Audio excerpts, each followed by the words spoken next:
inverse of subtraction. So now we're moving on to multiplying, and you still have to use the inverse operation. So what is the inverse operation of multiplication? Dividing. So anytime you see a multiplication problem, you do the inverse or the opposite operation, which means to divide. So here is your example. If I go to the tab that says one-step equations multiplication, flip that up, I have 6x equals 12. How do I know that is a multiplication problem? Good, they're right next to each other. So remember, if they're right next to each other, if one is inside parentheses, so I could also write it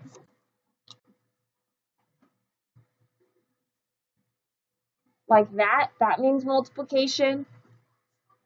I could have the dot, that means multiplication. Anytime you have a number and a variable right next to each other, it means to multiply. Every single time, you will mostly always see it look like this. Is that understood? You do everything exactly the same as adding and subtracting. So what's our first step? Draw the lines. First step remains the same. Draw those lines. My goal is still the same. I want to get my variable all by itself. I want to isolate that variable. I want to get rid of it. X needs to be alone. So what number do I need to get rid of to get X all by itself? So I write the 6 on both sides. Now, what operation do we see being done? Multiplication, which means I need to do the inverse of multiplication, which is, now I write division as a fraction. Could I write it with the division sign? Absolutely. I will always do the fraction. If you want to write the division sign, go for it. No harm, no foul. The 6's, what's 6 divided by 6? 1. 6 divided by 6 is 1. So I'm left with 1 what? And what does 1x mean? Remember, 1x and x are the same thing. We typically don't write the 1 there because it's invisible. We don't need to see it in order for it to be there. So I won't write 1x, I will just write x. But I want you to know they mean the same thing. And then I divide. What's 12 divided by 6? What's 12 divided by 6? 2. Totally happens. So x equals 2. Then what's the final thing I need to do? I need to put it in the equation. So I have 6 times 2. And what is 6 times 2? Is that what we have for an answer? Check, we did it right. So did you guys notice? Same thing as adding and subtracting, isn't it? Just a different operation, so you do a different inverse operation. All right, let's go to our multiplying equations page.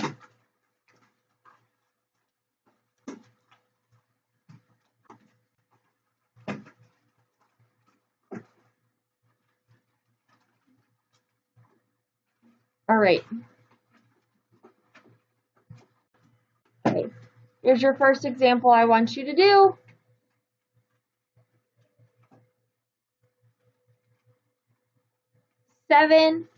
C equals 49. 7C equals 49. What's the first step, everyone? Good. All those lines, your upside down T. What number am I getting rid of, everyone? Write that 7 on both sides.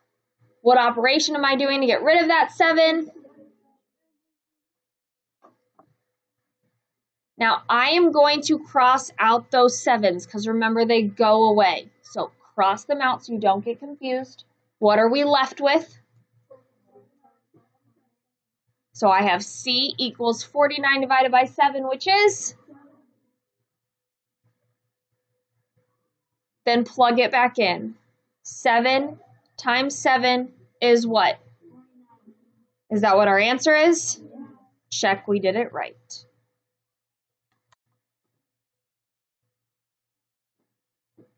Questions? Okay, here's number 2.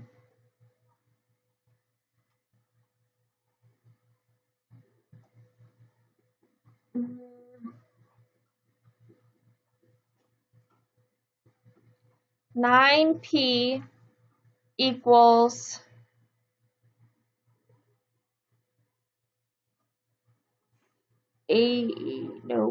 72.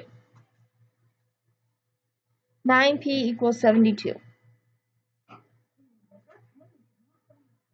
9P equals 72.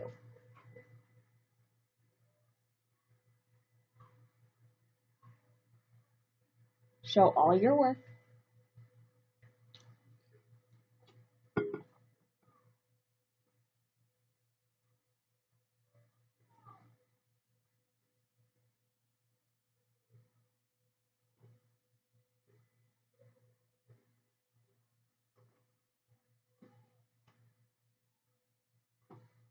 Okay, what's step 1, everyone? Draw those lines. What number am I moving, everyone? What operation? What happens to the 9s? So I have P equals 8. Because what's 9 times 8, everyone? Did we do it right? Okay, example 3. What if this time I did 21 equals 3G?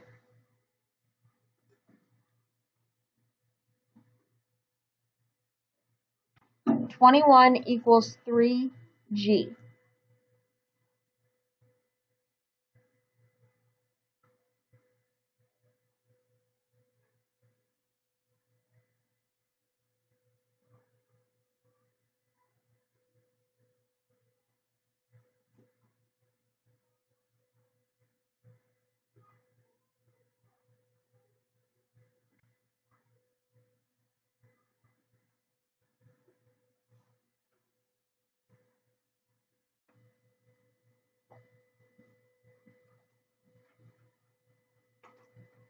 Okay, what's my first step, everyone?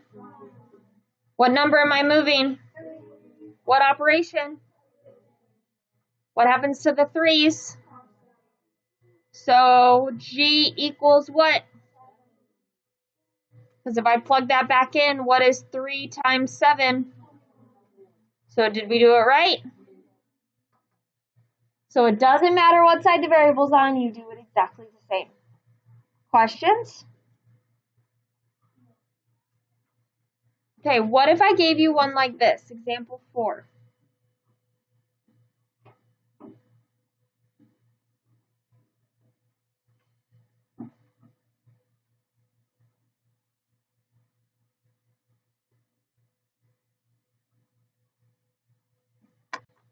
Two-fifths x equals 1/10. What if I put fractions in it? You still do it exactly the same, but you just have to remember your fraction rules. So you still draw your lines. I'm going to make it a little bit longer because of my fractions, though. What number do I want to get rid of? I want to get rid of that 2/5.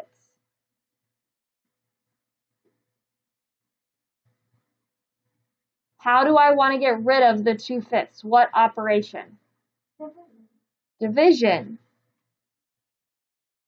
Because right now, 2/5 is right next to the x, which means 2/5 is being multiplied by the x. Does everyone see that? So my 2/5 now go away, and I'm left with x equals 1/10 divided by 2/5, and I just need to know my fraction rules. So who remembers? What do I do here with my fractions? Cooper?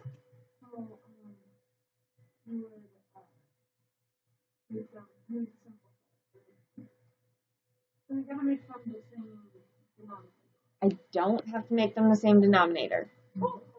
McKinley? Very good. Can you tell me how to write it? What's the first fraction say? Good. Good. Perfect. So remember, when it's a division problem, we do leave, change, flip. You gotta flip your second problem to turn it into a multiplication problem. Now what do we do? Now we have to take the two. So we have to find the number of and instead go into each other. So cross becomes a 1 and becomes a 2. Excellent. Okay, hold on. Stop there. Going too fast. Okay. So McKinley is saying cross cancel, cross reduce, cross simplify. So can I take anything out of 1 and 2, you guys? No. What about 5 and 10? Yeah. What can I divide out of 5 and 10? So if I do 5 divided by 5, what's 5 divided by 5? And 10 divided by 5 is? Now you can multiply across like normal. So 1 times 1 is? And 2 times 2 is? So x equals 1/4. Have to remember those fraction rules. Have to remember our decimal rules. All of those rules that we worked on at the beginning of the year, they are not going anywhere. You will use them the rest of this year. You will use them all of next year in 7th grade. They just get a little bit harder. Okay? Then you can plug in that 1/4 and check your work, right, guys? I could plug this back in and say 2/5 times 1/4. Can I cross cancel on this problem? 2 and 4, what's the 2 become? What's the 4 become? And when I multiply across, I get, is that what our answer was? So we know we did it right. Fractions and decimals aren't going anywhere. They're only going to become more prevalent, and they're only going to get harder as you get older in math or get farther along in math. So I encourage you to continue practicing those rules. Okay, let's do one more before we do whiteboard problems. So this time I'm going to say 0.2 x equals 16.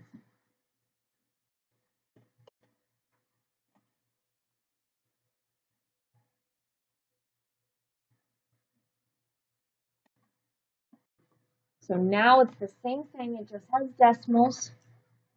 Draw your lines. What number am I getting rid of first? 0.2 by what operation? What happens to the 0.2s? Cross them out.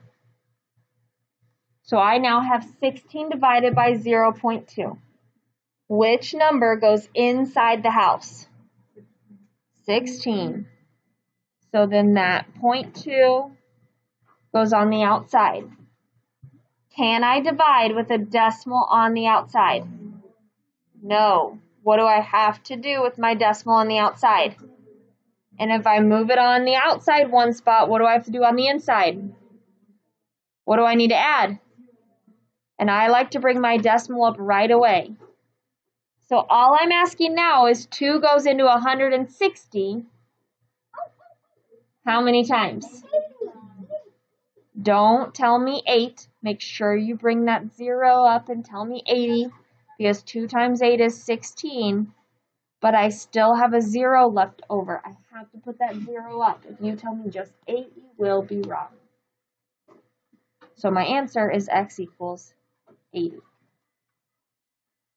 That's why I always tell you guys to plug your answer back in, because if you plugged in 8 and did 0.2 times 8, you would not get 16. I think you'd get 1.6. But if you do 80 times 0.2, you would get 0. 2 times 8 is, and you move that decimal over 1. So please, that's why I always tell you guys to check your work. Must remember fraction rules, must remember decimal rules. They're not going anywhere. Any questions on multiplying one-step equations? Okay, let's go to our dry erase